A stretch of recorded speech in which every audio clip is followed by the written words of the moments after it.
السلام علیکم ورحمۃ اللہ وبرکاتہ۔ سامعین کرام، آج کی مجلس میں ان صورتوں کو ذکر کیا جائے گا جن میں روزہ ٹوٹ جاتا ہے۔ سب سے پہلی صورت یہ ہے کہ انسان اگر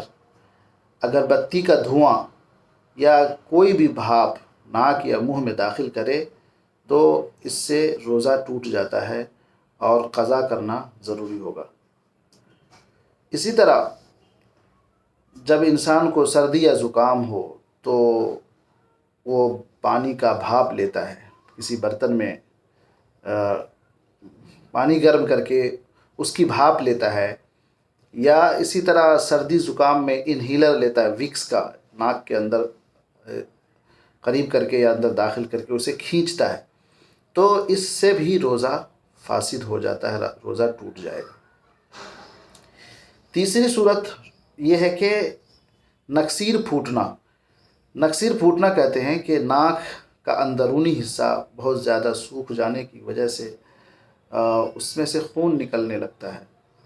تو اس کو نکسیر پھوٹنا کہتے ہیں۔ تو نکسیر پھوٹنے کی وجہ سے جو خون نکلتا ہے اور وہ خون حلق کے اندر چلا جائے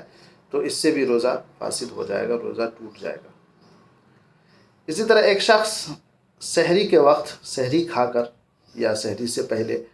پان منہ میں دبایا اور لیٹ گیا، سوچا کہ اذان ہونے سے پہلے یا سحری کا وقت ختم ہونے سے پہلے اٹھ کر کلی کر لے گا، لیکن آنکھ لگ گئی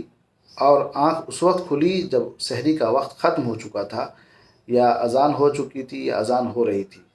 تو اب آنکھ کھلی تو اب اس شخص کا روزہ نہیں ہوگا، کیونکہ سحری کا وقت جب ختم ہوا تو اس کے منہ میں پان تھا، تو جس روزے کی نیت سے وہ سحری کھا کے پان کھایا تھا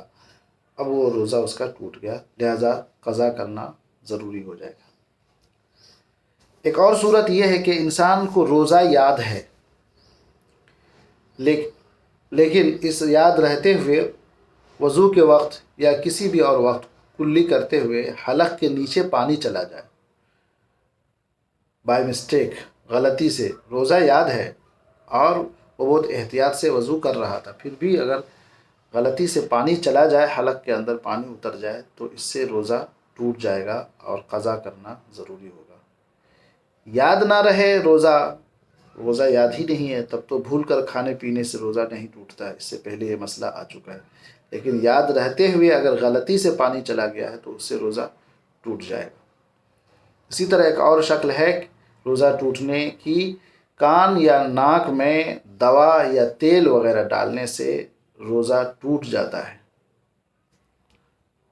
لیکن آنکھ میں دوا ڈالنے سے روزہ نہیں ٹوٹے گا، یہ فرق واضح رہنا چاہیے۔ کان اور ناک میں دوا یا تیل ڈالنے سے روزہ ٹوٹ جاتا ہے، آنکھ میں دوا ڈالنے سے روزہ نہیں ٹوٹتا ہے۔ تو اس صورت میں یہ جتنی بھی صورتیں ذکر کی گئی، ان صورتوں میں قضا کرنا ضروری ہوتا ہے، کفارہ واجب نہیں ہے۔ وہ صورت جس میں قضا اور کفارہ دونوں ضروری ہو جاتا ہے وہ یہ ہے کہ انسان جان بوجھ کر روزہ یاد رہتے ہوئے جان بوجھ کر اس نے کھانا کھا کر یا پانی پی کر یا کسی اور طریقے سے روزہ توڑ لیا، تو ایسی صورت میں اس پر روزے کی قضا بھی ضروری ہے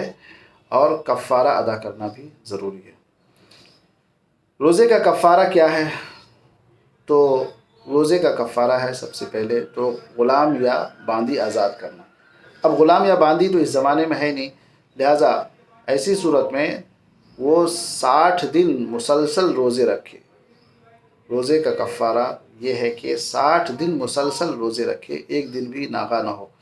اگر ایک دن بھی ناغا ہوا تو پھر سے شروع کرنا ہوگا، از سر نو روزہ رکھنا ہوگا، اور اگر وہ شخص کمزور ہے، ضعیف ہے یا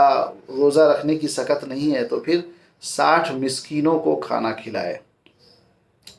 60 مسکینوں کو 2 وقت پیٹ بھر کر کھانا کھلائے،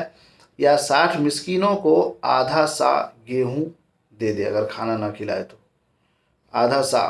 آدھا سا ایک عربی کا پیمانہ ہے، وزن کرنے کا، ناپنے کا، اشیاء خردنوش ناپنے کا ایک پیمانہ ہے، جس کا آج کے وزن کے کلو گرام کے اعتبار سے تقریباً 1 کلو 600 گرام ہوتا ہے، لیکن احتیاطاً لوگ 1.25 کلو گیہوں ادا کر دیتے ہیں۔ تو ہر مسکین کو یا 60 مسکین کو 2.25 کلو گیہوں دے دے، یا ایک ہی مسکین کو 2.25 کلو گیہوں کا 60 گنا دے دے، یا پھر 60 مسکینوں کو پیٹ بھر کر 2 وقت کھانا کھلائے، یا ایک ہی مسکین کو 60 دنوں تک 2 وقت بلا کر کے کھانا کھلائے۔ یہ روزے کا کفارہ ہے اگر کسی نے جان بوجھ کر روزہ توڑ لیا ہے تو ایسی صورت میں اسے قضا اور کفارہ دونوں ادا کرنا ہوگا۔ اللہ تبارک و تعالی ہمیں عمل کی توفیق عطا فرمائے۔ السلام علیکم ورحمۃ اللہ۔